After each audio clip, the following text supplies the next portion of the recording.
Magic of compounding, 3 दोस्तों के करोड़पति बनने की कहानी। दुनिया के महानतम वैज्ञानिकों में से एक एल्बर्ट आइंस्टीन ने कहा था, कंपाउंड इंटरेस्ट दुनिया का 8वां अजूबा है। जो इसे समझता है इसे कमाता है, जो नहीं समझता इसे बढ़ता है। आई एम श्योर आप में से ज्यादातर लोगों ने स्कूल डेज में कंपाउंड इंटरेस्ट या चक्रवृद्धि ब्याज के बारे में पढ़ा होगा। सरल शब्दों में कहें तो ब्याज पर ब्याज मिलना ही चक्रवृद्धि ब्याज या कंपाउंड इंटरेस्ट है। यानी अगर किसी को उसके जमा किए हुए पैसे पी पर पहले साल x रुपया इंटरेस्ट मिलता है तो अगले साल उसे p जोड़ x रुपये पर इंटरेस्ट मिलेगा। फॉर एग्जाम्पल, अगर किसी ने 10% कंपाउंडेड एनुअली की रेट से 100 रुपये जमा किए तो पहले साल तो उसे 100 रुपये पर ब्याज मिलेगा जो कि 10 रुपये होगा, लेकिन अगले साल उसे 100 जोड़ 1 शून्य इक्वल्स 110 रुपये पर ब्याज मिलेगा जो कि 11 रुपये होगा। यानी 2 साल बाद 100 रुपये बढ़कर 121 रुपये हो जाएगा। जबकि साधारण ब्याज से पहले साल भी 100 रुपये पे 10 रुपये ब्याज मिलता और दूसरे साल भी 100 रुपये पर 10 रुपये ही ब्याज मिलता और इस तरह से 2 साल बाद 100 रुपये बढ़कर 120 रुपये हो जाता। विच मीन्स कंपाउंड इंटरेस्ट के कारण 1 रुपये अधिक कमाई होती। शायद आप सोचे कि इसमें बड़ा मैजिकल क्या है, बस 1 रुपये ही तो अधिक है।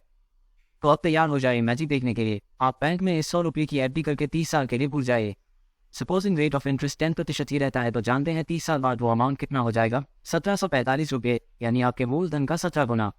क्यों है ना कमाल की बात? जबकि अगर बाकी चीजें वही रहे और चक्रवृद्धि की तरह साधारण ब्याज की दर लगे तो ये अमाउंट महज 400 रुपये हो पाता। बहुत से लोग शायद अभी भी इस अजूबे को अप्रिशिएट नहीं कर पा रहे होंगे क्योंकि हम इंसान नंबर्स से कहीं ज्यादा कहानियों को समझते हैं। कोई बात नहीं, मैजिक ऑफ कंपाउंडिंग समझाने के लिए मैं आपको एक कहानी सुनाता हूँ। 3 दोस्तों की कहानी। 3 दोस्त थे, अमित, ब्रिजेश और चंदन। तीनों साधारण परिवार से थे और एक साथ ही पढ़ते लिखते और खेलते कूदते थे। समय बीता और 25 साल का होते होते उनकी नौकरी लग गई। तीनों ने नौकरी शुरू की और हर महीने मिलने वाले पैसों से लाइफ एंजॉय करने लगे।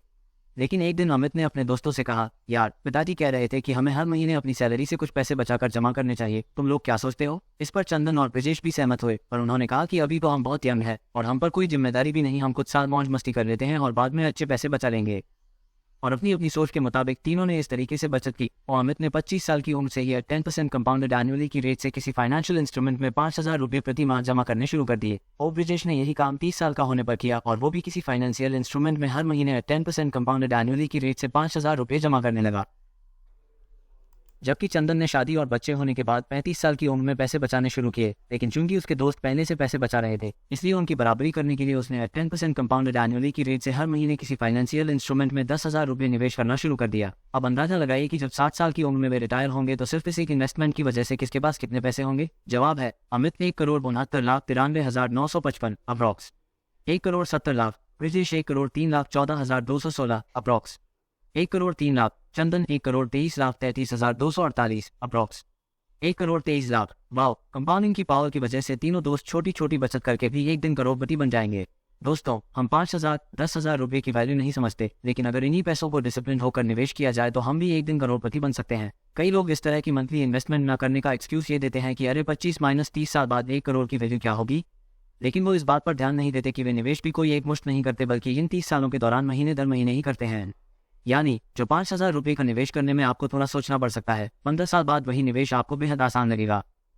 इसलिए वीक एक्सक्यूजेस देने की बजाय जल्द से जल्द निवेश करना शुरू करें। अब इस रिजल्ट को थोड़ा एनालाइज करते हैं और इनसे कुछ सबक सीखते हैं। एनालिसिस 1, ब्रिजेश ने अमित के सिर्फ 5 साल बाद से ही उसकी तरह ही हर महीने 5,000 रुपये जमा करने शुरू कर दिए, लेकिन आश्चर्यजनक रूप से रिटायरमेंट के समय दोनों की दौलत में 67 लाख रुपये का अंतर था।